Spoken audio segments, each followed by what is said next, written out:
छात्रों, अब मैं बीजगणित का फॉर्मूला खत्म कर दिया हूँ। अब मैं क्षेत्रमिति के तरफ चलता हूँ। जो आपने देखा होगा कि क्षेत्रफल किसी भी आकृति का कैसे निकालते हैं। जैसे कहने का मतलब, आपको मैं एक आयत लेकर के दिखाता हूँ। आयत लिया हूँ। आयत में क्या होता है दोस्तों कि आयत का जब क्षेत्रफल निकालते हैं तो ये हमेशा जो है स्क्वायर में इसका यूनिट होता है। तो स्क्वायर में यूनिट होता है, तो कहने के मतलब अगर मैं इसका सेंटीमीटर ले लूं और ये भी सेंटीमीटर ले लूं, और आयत में क्या होता है, आमने सामने का भुजा बराबर होता है, तो ये भी सेंटीमीटर में हो जाएगा और ये भी सेंटीमीटर में हो जाएगा, सेंटीमीटर में। लेकिन कहने का मतलब ये आपका 5 सेंटीमीटर लेता हूँ, ये भी 5 सेंटीमीटर, और ये कर लेता हूँ 4 सेंटीमीटर और ये भी 4 सेंटीमीटर। तो मैं इसका अगर क्षेत्रफल निकालना चाहता हूँ तो सेंटीमीटर स्क्वायर होना चाहिए इसका। तो स्क्वायर होने के लिए तो हमारा एक ये लंबाई है, तो ये चौड़ाई है। जब तक ये दोनों यूनिट मल्टीप्लाई में नहीं आएगा तब तक ये स्क्वायर में बनेगा कैसे। कहने का मतलब ये जो है, मान लिया लंबाई है और एक चौड़ाई है।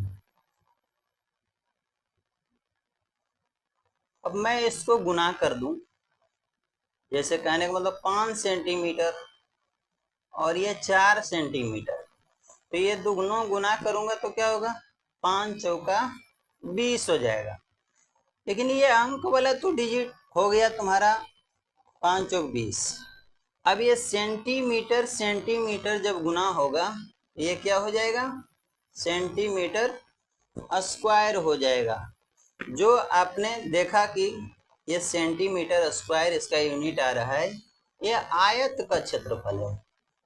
आयत का क्षेत्रफल का ये फॉर्मूला है लंबाई गुने चौड़ाई।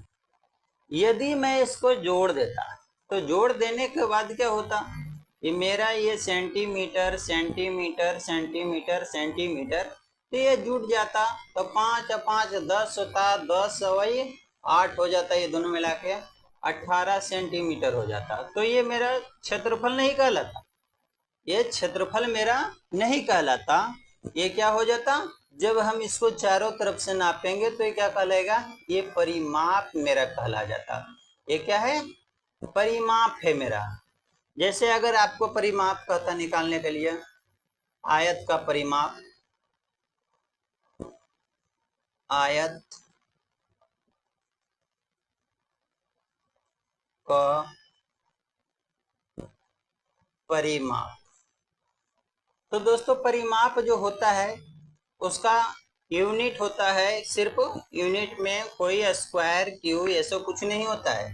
तो परिमाप हम उसी को कहते हैं जब चारों तरफ से इसका लेंथ को अगर हम नाप लें तो ये क्या हो जाएगा, मेरा परिमाप हो जाएगा।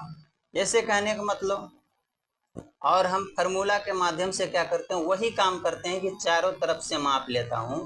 जैसे 2 होल लंबाई प्लस चौड़ाई, अगर मैं इसको इसमें गुना कर दूं तो 2 लंबाई हो जाएगा।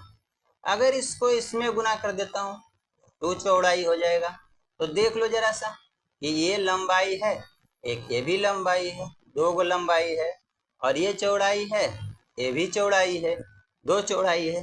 तो इसलिए इससे क्या किया, इससे 2 कॉमन ले लिया है, कॉमन ले लिया तो 2 हो गया, और ये क्या हो गया, लंबाई मेरा 5 हो गया और चौड़ाई 4 हो गया। तो इससे क्या हो जाएगा, मेरा 2 हो जाएगा और 5 4 9 हो जाएगा, जो कि 9 गुना कर देंगे तो ये हो जाएगा 18 हो जाएगा। जो सेंटीमीटर में जो मैंने पहले जो है बता रहा था कि 5 और 5 10 और 10 4 14 और 4 18, क्या जोड़ने से आ गया 18 की नहीं, इसका क्या यूनिट होगा, सेंटीमीटर होगा। तो ये क्या होगा, हमेशा याद रखना होगा छात्रों कि आयत का परिमाप जो होगा सेंटीमीटर में हो सकता है, मीटर में हो सकता है, अगर डाटा किलोमीटर में हो, किलोमीटर में हो सकता है, अगर एमएम में हो तो एमएम में भी होगा वो। तो इस पर ध्यान देना होगा, जब भी कभी क्षेत्रफल की बात कहे तो ये स्क्वायर में होगा, चाहे सेंटीमीटर स्क्वायर हो, चाहे मीटर स्क्वायर हो, चाहे एमएम स्क्वायर हो, चाहे किलोमीटर स्क्वायर हो। तो ये क्षेत्रफल metre, centimetre, MM, kilometre square में होगा।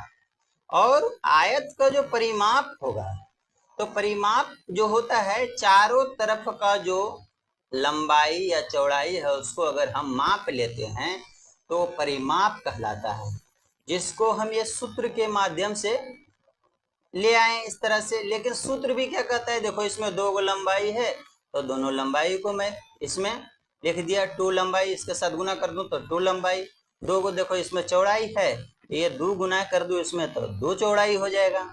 तो वैसे भी हम लिख सकते थे 2 गुने लंबाई प्लस 2 गुने चौड़ाई, लेकिन इसको क्या किया, 2 कॉमन ले लिया, कॉमन लेने से थोड़ा सा आसान हो गया। अब बचा इसमें लंबाई और इसमें बचा चौड़ाई, ये दोनों का जो दिया हुआ है इसको मैं जोड़ दिया, जोड़ने के बाद 5 और 4 9 हो गया, और ये दोनों मल्टीप्लाई में है, 9 दूना 18 हो गया यहाँ पर। तो ये जो है क्या हो गया, आयत का परिमाप हो गया।